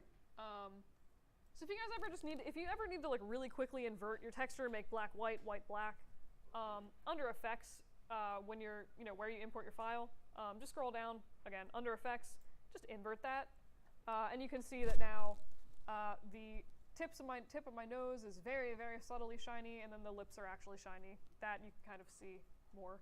That's so awful. But yeah. So again, and then usually if the way that the specular display in Mudbox looks, so like, the shininess on these lips is going to look a little bit different, because again, it's calculating it a different way. This is not physically based, whereas Arnold is, so it's going to look a little bit different, but like usually it's a good starting point. And then you can go into, Photoshop and like tweak the levels of stuff if you need to, maybe like make something more or less shiny, that kind of thing. That makes sense? Cool. And again, my metalness map, I'm just going to go in and decide that I very much need, where am I going? Giant shiny streaks on this face, because why not? Or something. But yeah, oh god. This makes it better. And again, probably I'm gonna have to go back down and check alpha's luminance. And looks like maybe also invert this. That's super weird. What did I add onto this map?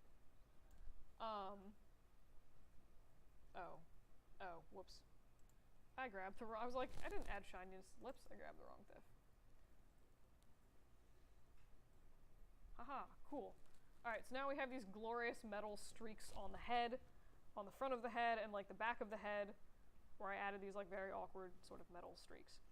And again, if I wanted to, I could just invert that. I think inverted is actually what I wanted. Yeah. But yeah, basically how to texture very, very awkward head. Yeah, anytime I do Mudbox demos, they always just end up being really creepy and like, yeah. Ideally, you would refine this more than I have, hopefully. But yeah. So I mean, that's pretty much all it really is. You just like doodle on your thing in Mudbox and then throw your textures into Maya. And then again, so I just want to like, again, if you look on the back of the head, so like here's my smooth model, and you don't see any seams here, and it's glorious, and that's like really the beauty of Mudbox. It really is just like great for hiding seams. And even if you're doing some kind of like wood texture or something like that, you can still go in if you make like custom stamps and then just sort of like seam the texture together that way. But I think that pretty much covers anything in Mudbox you would need for this week. Does anyone have questions about anything I just did? Cool. I'd still recommend, I've found that like Mudbox is really good for adding in sort of scratches, again, avoiding seams. I have found that adding, if anything, if you're doing like pens with logos or something on them, usually that's a little bit easier to do in Photoshop, I've found, to just like manually position that based on the UVs. But again, that's just kind of like working preference. Super creepy. But yeah. So last call for Mudbox tutorials. Mudbox anything? Cool. Bummer. Alright. I was hoping that they might have Substance Painter here, but they don't. So I think two of the labs, I don't know which two, but two of them have Substance Painter, which again is basically like a different version of Mudbox. The UI is slightly different, but that one actually does allow for physically based rendering texturing. It's, for the most part, it's pretty, if you find a lab with it, it's pretty self-explanatory to use. There's a lot of tutorials online if you prefer to use that. Substance is really, really good for, like, it's used a lot for game assets.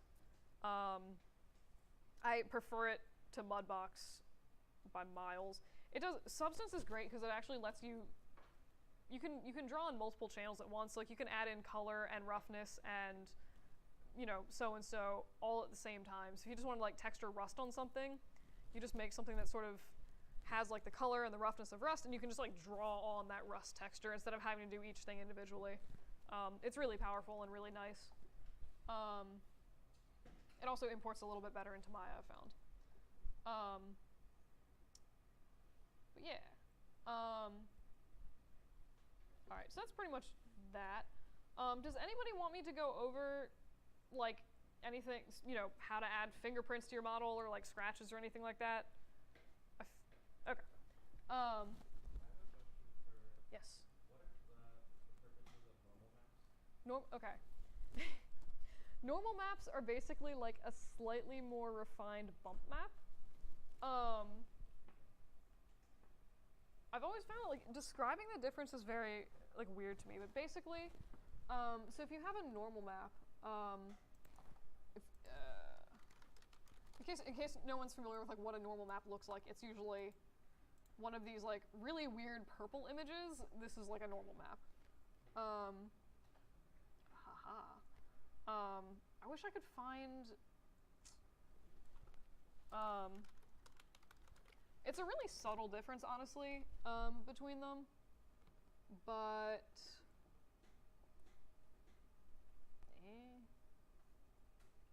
Alright, that's not terribly helpful.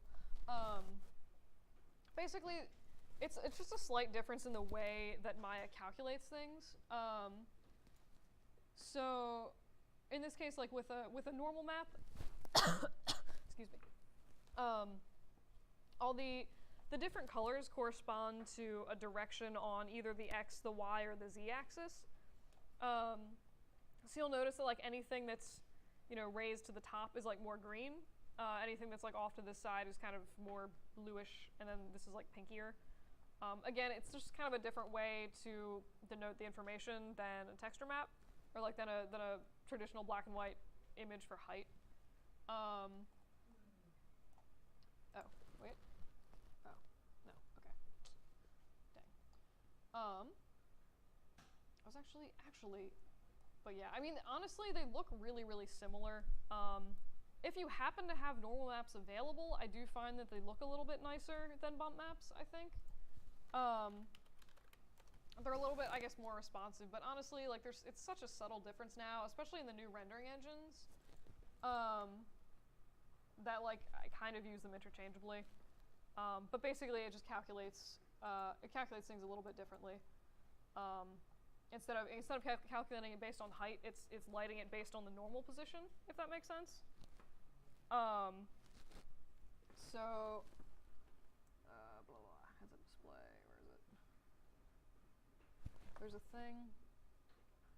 So in case you guys weren't aware, so normals is basically the computer figuring out, dang it, where is it?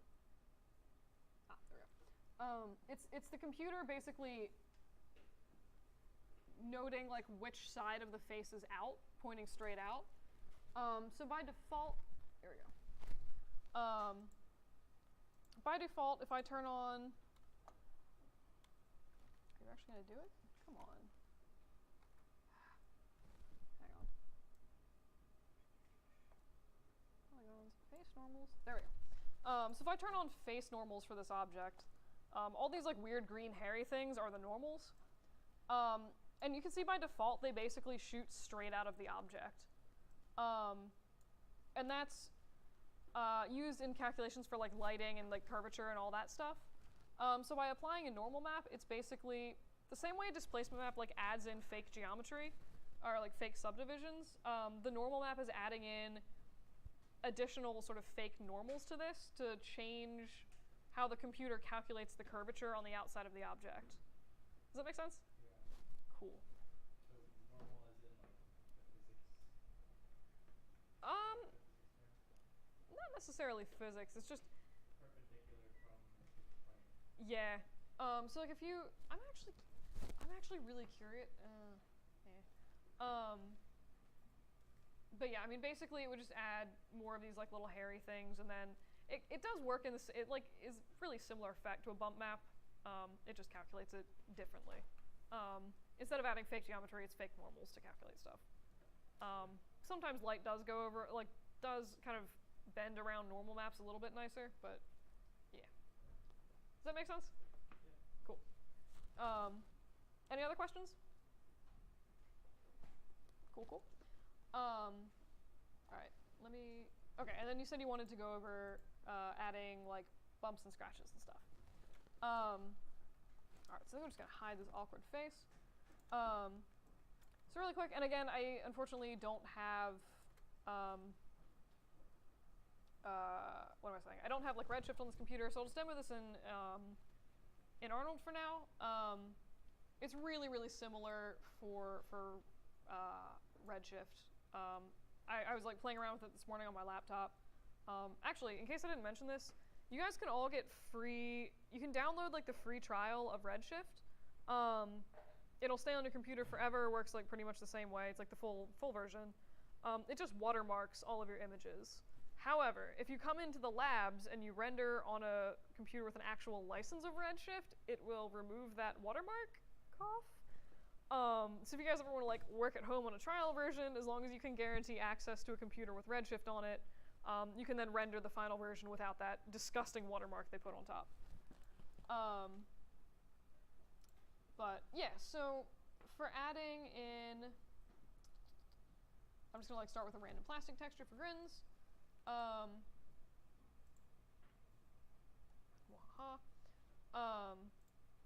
And in case you guys ever, so, like, there's a little bit of, like, weird sampling going on in here. It might be hard to see on the projector, but if I wanted to, I could just go into my dome light and just set the samples up to, like, 3. And you can see that it helps smooth it out a little bit. But if I wanted to add in something, maybe say like a fingerprint onto this, I'm just gonna Google fingerprint texture really quick. I don't hate this one, except it's watermarked aggressively. Sure, so is this one. Why not? All right. And again, when you guys start texturing, set your project, save your textures in your project folder, and then link them in. I'm just not gonna do that right now because I don't care if I have access to this later. But you should always, put your stuff in your project folder. I'm just being bad. All right, so like if, say I want to do, add in a fingerprint to this plastic texture, all I would really do is go in and I found that fingerprints usually look pretty decent in the roughness channel.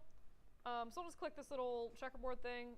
Again, anything with this little checkerboard square next to it means that you can map in a file or like whatever you need to. So I'm just gonna click that, click on file, and scroll up, and then you should be able to choose wherever your file is. In this case, I saved it in downloads like a maniac. So I'm just gonna click that, and you can see, so this is, again, a lot of times like roughness and things that aren't color, you'll need to go in and check alpha as luminance. So you'll notice like I had a nice black and white image of a fingerprint, and now everything's just sort of like a generic, fuzzy, sort of non-fingerprinty texture. If I scroll down, again, under color balance, I'm just gonna check on alpha as luminance, and then you can see that the sort of stripy fingerprint effect is showing up in this plastic. In this case, I think it might possibly make sense to invert this. If I wanted the plastic to be shiny and the fingerprint to be matte, it really just depends on the effect that you're going for. I'd also recommend doing this in Photoshop, but if you ever need to, you can also play with, if you check alpha as luminance, you want to play with like alpha offset and alpha gain. You can see that by doing that, it's sort of changing how the fingerprint texture, like how aggressive that is, if that makes sense. Changing like the shininess of it a little bit. So you can play with those. Again, I recommend doing that in Photoshop, but like if you just need something quick and dirty, it's like not a terrible way to do things. If you also wanted to go in and like add this in as a bump map, say there's like a really like disgusting fingerprint, I'm just gonna go back to my default material. For Arnold, you find the bump maps again under the little geometry tab down here.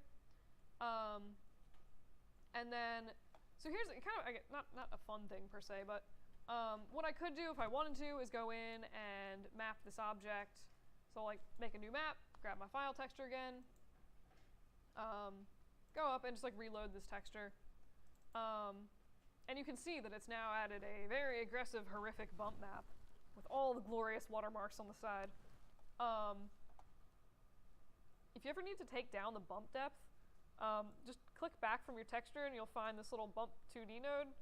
And just bring that way the heck down. So like bump maps for fingerprints should be like crazy low. Like you can see even by setting this to 0.001, it still makes like a visible bump, like a visible sort of lumpy effect there. I'll set this to 0. So like no bump, 0.01. Like you do not need a lot of bump for fingerprints. A lot of times scratches and stuff are really, really subtle, and that's actually one of the, I guess like the most common things I see where like people will make a texture and they'll go a little bit crazy and like make it really, really intense or like really, really deep, and it ends up just looking kind of unnatural because it's so aggressive. If you've ever like go and just look at plastic things, there's a lot of like tiny little micro scratches and things that aren't even really scratches, but they just like make a weird pattern on the surface, like the way light reflects off of it, and it's like not even deep enough you'd call it a scratch. It's just like a strange texture that's sort of there. But yeah, so I mean that's more or less like how I usually map textures and stuff. I'll go through really quick and just I guess show you, you know, I can set this to be metal. Oh, that's actually really cool looking. I don't know what the heck this is, but it's neat looking. Also, in case I didn't mention this before, strictly speaking, if you're using the metalness slider, it's usually better to set that as either 1 or 0 and not choose values in between.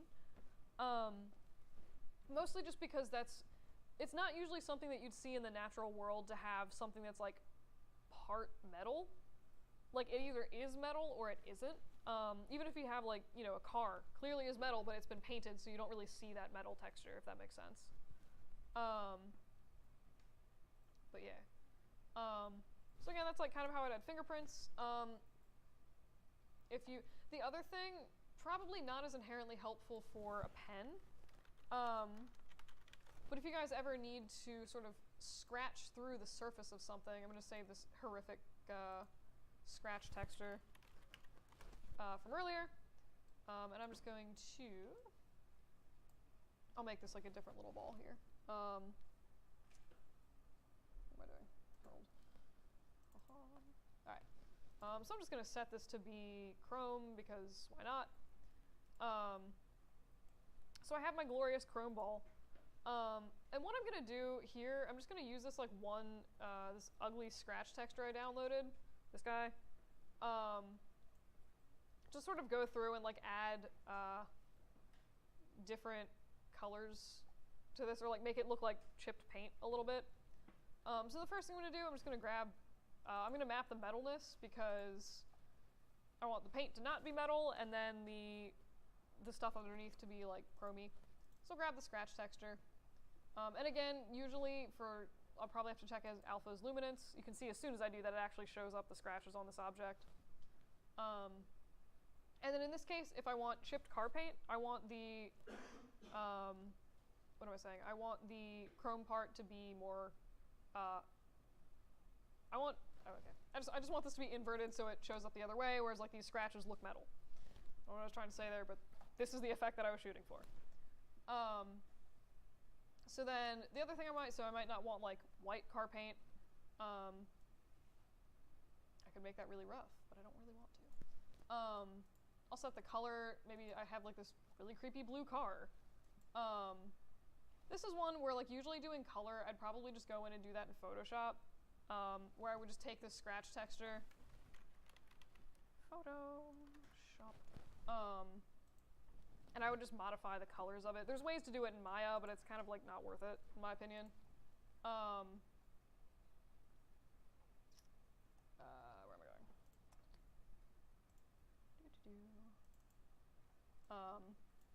So again, just like take my scratch texture, throw it haphazardly in Maya.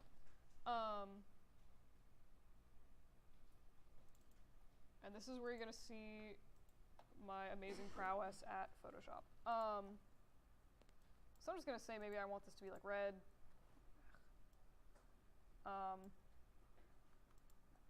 Good God, what am I doing?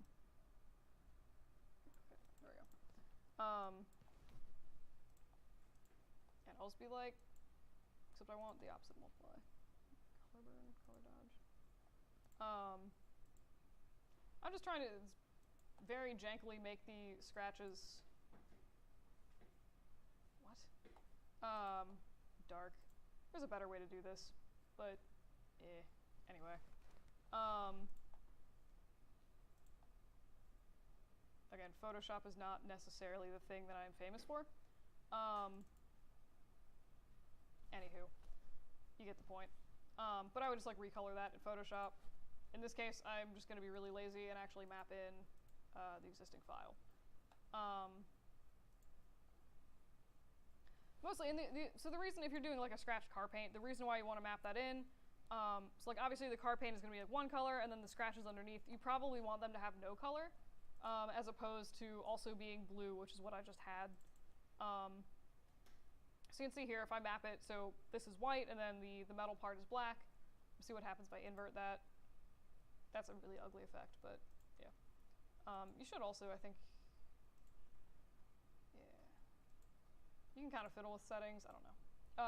Anyway, you would map color in. And then a lot of times for scratches, I'll also throw that in as a bump map as well. So again, just under geometry, just throw in a bump map. And so I'll show you a way to sort of clean up some of the textures that I've been adding. So again, this bump map looks horrific. It's like clearly way too intense. So I'm just gonna click back into my bump texture and go down and take the bump depth down again. Even something like 0.003, you can see where it just makes like these little like teeny areas down here that like really sort of catch the light, and like make it obvious that's sort of supposed to be shiny. Like I said, bump maps, you really like, they really don't need to be intense. Even setting this to like 0.1, like this looks pretty strange. So, I mean, yeah, like I said, don't be afraid to set your bump maps like really, really not crazy intense. But yeah, so I don't know, you can kind of make chipped metal textures this way. It's a very strange little demo, but yeah. I don't know. Any questions on that? I'll show you like, yeah. I can show you, do you guys want to see like adding custom stuff in Photoshop or whatever, like text or anything like that to a model? I was wondering how you make something like clear. Yes, good point. Yeah, so in Arnold, and again, Redshift has really similar shaders for this. I found it significantly easier in Arnold to just make my own, glass texture instead of using a preset. The presets always are gross for some reason for me. This will be aided dramatically with a ground plane. All right. 4 seconds. I promise this is going to make sense in like 5 seconds. So with glass, I just think it makes it easier to see if you add in, I'll add in, where is it, grid texture to this. So you can see I just have like an ugly little grid.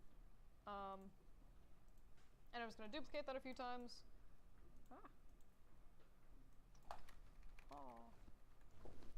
Grid, and I'll make this less gray. All right, cool.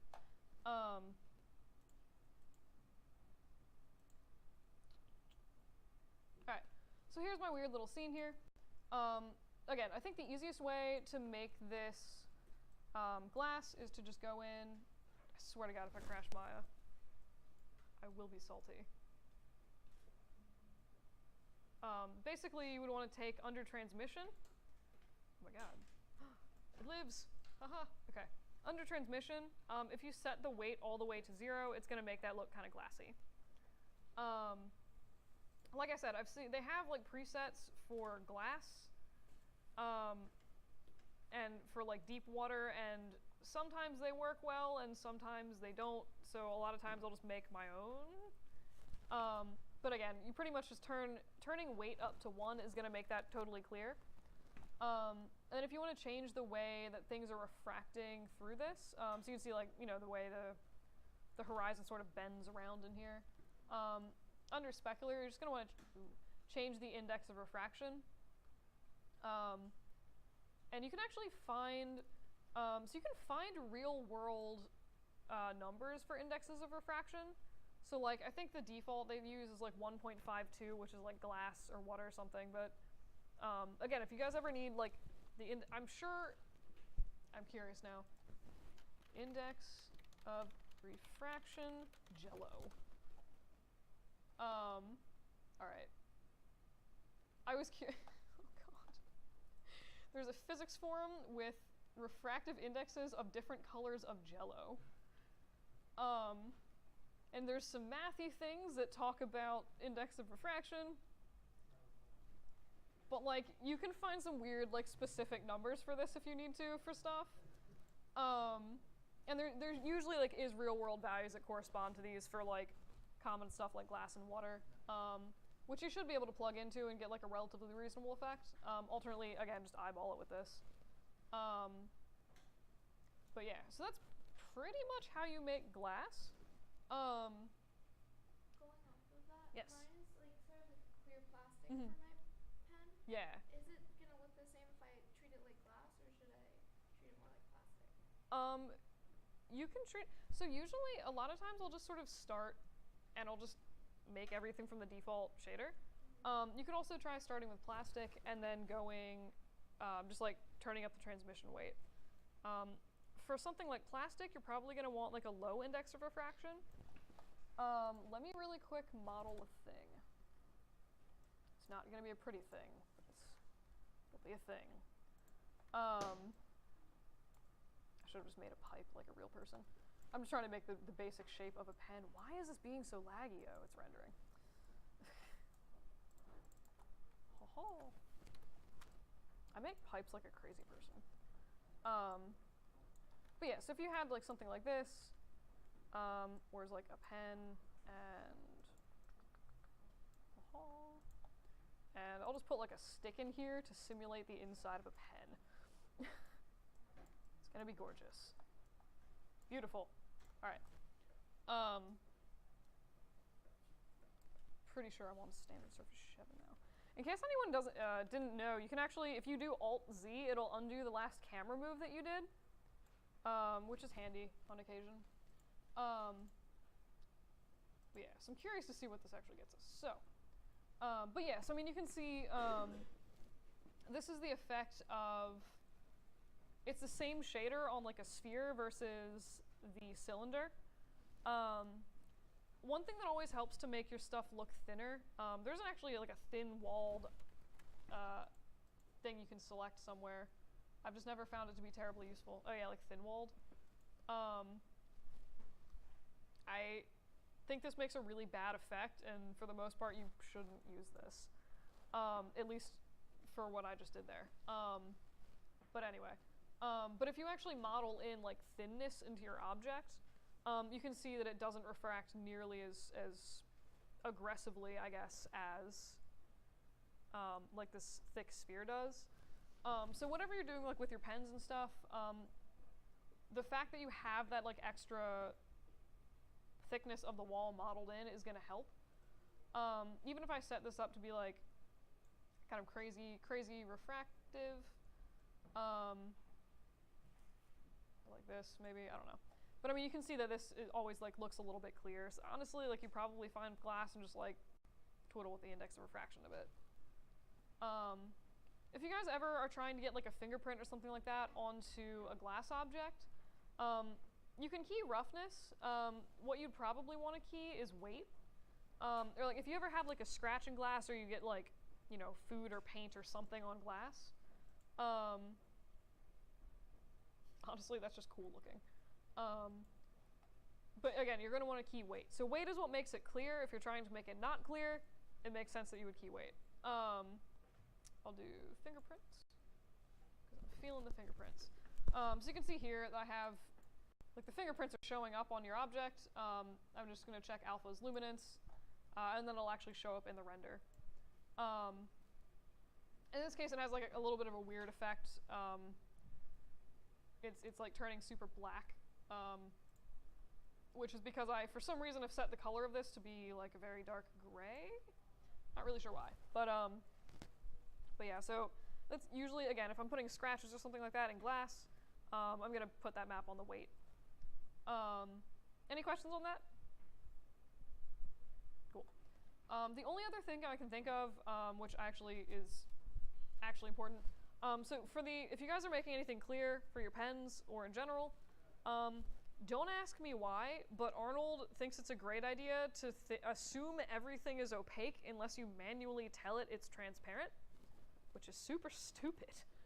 So if I, let me see what happens. All right.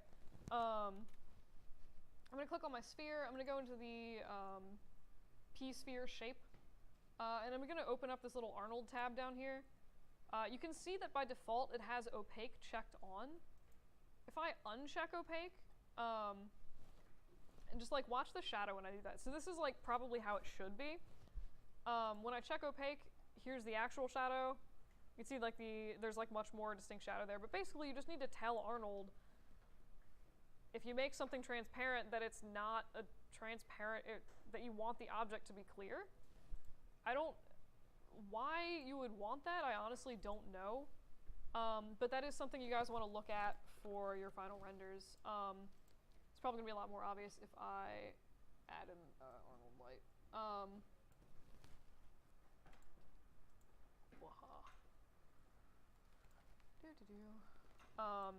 It gets really obvious when you have like direct shadows on stuff, which is why I'm making a ugly direct shadow on this thing. Alright.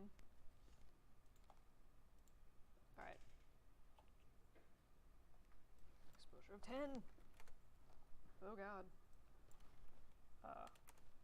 Alright, close enough. Alright. So hopefully you can see here from the shadows, this is with the object being opaque. If I, like, this is still a glass texture on this. But again, by default, Arnold assumes that this object is still opaque until you uncheck this opaque option. I don't know why it makes you do that, but if you're rendering glass, you definitely want to make sure that your object is actually transparent. Any questions on that? Cool. It shows up really obviously when you have like a single, really direct light focusing on it. It was like, that's a very dark shadow for a clear glass object. But yeah. So I think, does anybody want to see any like other specific stuff, like trying to make a specific type of material, anything like that? All right. Anybody have any questions on like the assignment? Any other random things? All right. In that case, I don't really have anything else for you guys, so you're welcome to wander off. I'll be here for the next 20 minutes before class.